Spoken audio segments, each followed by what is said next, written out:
This channel is for educational purposes only. Make sure you do your own due diligence before making any investments. And there is inherent risk in trading, so it's speculative. Just make sure you keep that in mind. Hi, this is Joe. I'm going to go straight into the first chart. I want to cover two different aspects of the market. I'm going to look at a bigger picture pattern. I had a request from one of the viewers that I thought was a good question and something worth covering.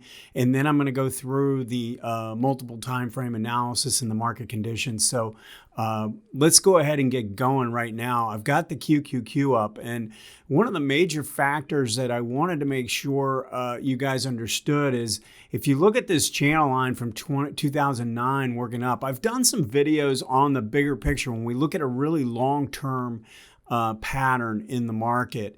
And one of the things you want to realize is you got to look at the scale here. Typically, I look at a scale that is an arithmetic scale. And so I'm usually looking at periods of time that last, 1 to 2 years or less. But if you're going to look at a bigger picture pattern that goes back, probably like 10 years or more, you do want to look at a log scale. And so what I've done here is I've basically drawn in the trend line that goes back from 2009, and then I drew a parallel channel line off the peak from 2010. And you can see that we are bumping up against it. So, the question is, how important is this? And obviously, I think it's important to recognize when you're at the upper end of the channel. I have been mentioning over and over and over again that we are somewhat extended, just looking at it relative to the 18 MA on the monthly chart. But I did want to make sure we covered this just because I do think it is important to recognize. Now, the question related to the fact that this was showing divergence on an ADX basis on the monthly chart as this was hitting this upper channel line. And I look at things a little bit differently. I would tell you that I'm not really thinking of this as divergence right now. And my reasoning is I've got a rising ADX line that has crossed above 25, and green DI, it did confirm on the initial thrust. Now, if we make another push to the upside here and make a new high, and green DI makes a lower high, then I'm probably going to be a little bit more concerned about another pullback towards the 18-month moving average. But with a rising 18-month in this position right now, I'm not necessarily, on the lookout for this to fail right off the bat. Now, it's obviously been struggling here, so I do think it's relevant. But one of the other factors that I just wanted to make sure I showed is this weekly chart. So I'm going to do the exact same channel and the exact same time frame, but I've got a weekly chart up rather than a monthly. And if you notice, as we approach this peak here, we've got a lot of strength and confirmation on a ADX basis. And so, now we're actually trying to make another push up. And if we can go to a new high and we make a lower high in DI again, and we make a lower high in the ADX, then I'm probably going to be a little bit more concerned about what's going on. I'm just sort of the opinion that we're up into a region that has resistance. I guess I would look at it from a price standpoint and looking at the channel, and that probably scares me a little bit more than what the ADX is doing. So I just want to make sure I pointed that out. I do like to go down to a weekly chart. I'm more interested in immediate momentum. If immediate momentum is good, then I'm okay. One thing I wanted to show, though, I think is important, and now I'm going to switch this back to an arithmetic scale. And I want to show this. So this is something I look at a lot. And this is a yearly bar chart of the Qs. And I look at this on a lot of stocks. I could show you, stocks like Amazon and Apple and, Tesla's kind of ridiculous, but how much they've moved this year. And if you look at this relative, so if you go back, this is 1990, and you look at what happened and how far it got away from this little minor moving average and how stretched away it got. And then it tried to follow through in 2000, and then it came back really hard. We're now in this sort of similar position. We're getting really stretched away from the short-term moving average. And my thinking is we're going to get some follow through into next year. And then if we come back down through this year's high and or the close of this year, that would kind of be a sell signal looking for a retracement. Now, I mean, last year was actually a pretty strong year as well. It was one of the biggest years we'd had.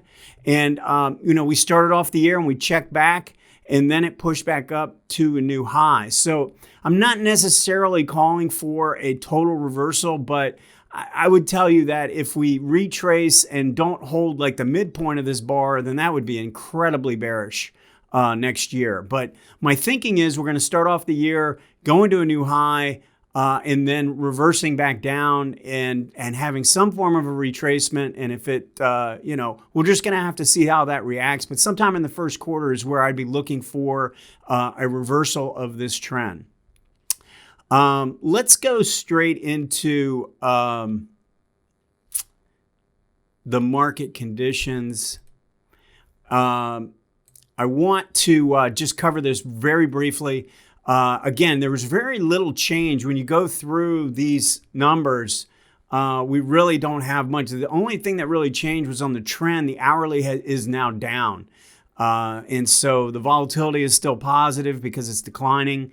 The overbought oversold oscillator actually came down to 67 from 73 last week.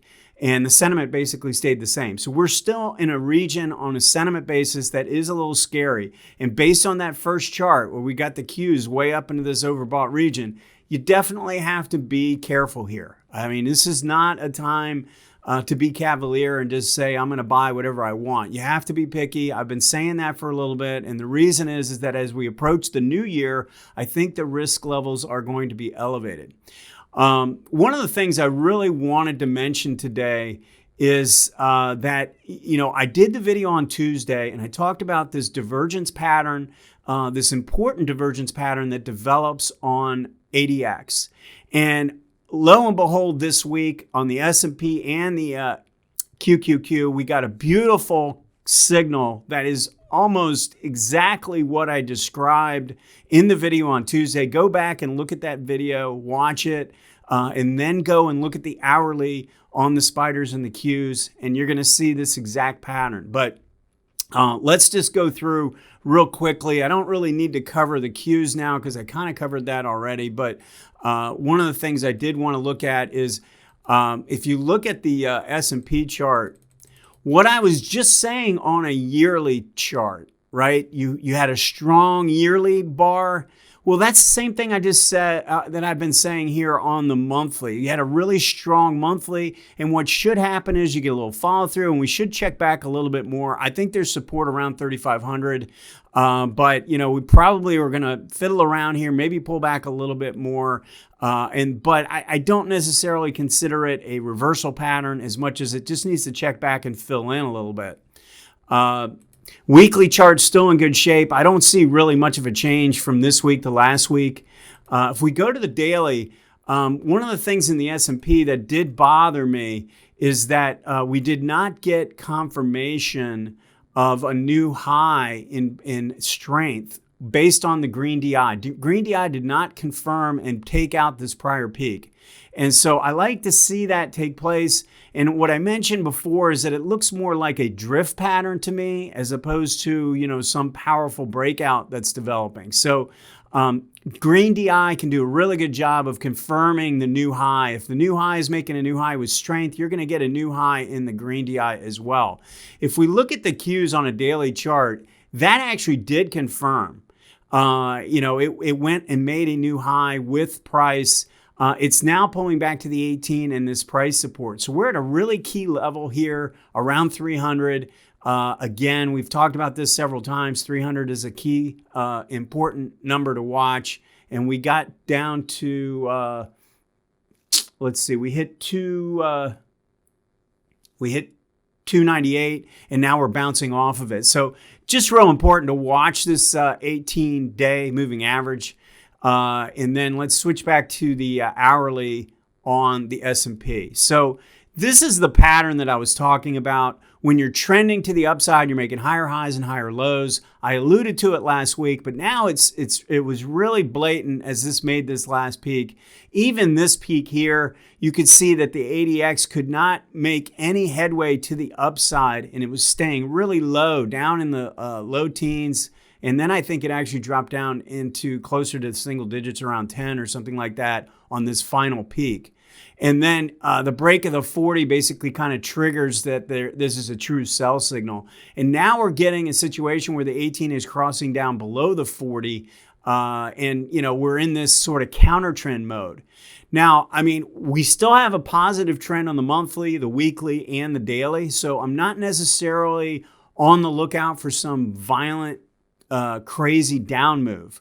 But this was a great signal if you were long this as a trading play. And think about this, if this were a monthly chart or a weekly chart, how great of a signal that would be to be able to exit up in this region before this big decline. And so I just think it's a really good pattern to be on the lookout for. If we go look at the Q version of it, it was even more dramatic. This last peak here, right in this region here, the ADX did not confirm, and then it made one more final push up and then finally really sold off. So we've got pretty good strength in the ADX right now on the sell side, and the MACD has crossed down below the zero line. So I'm sort of expecting more backing and filling, more corrective action, and we're just going to have to see if the daily chart can hold this 298-300 region. If it doesn't, then we got to go look for the weekly support, which is obviously a little bit lower. So that's the update for the week. Please hit that subscribe button and let me know if you have any questions or comments. Thank you.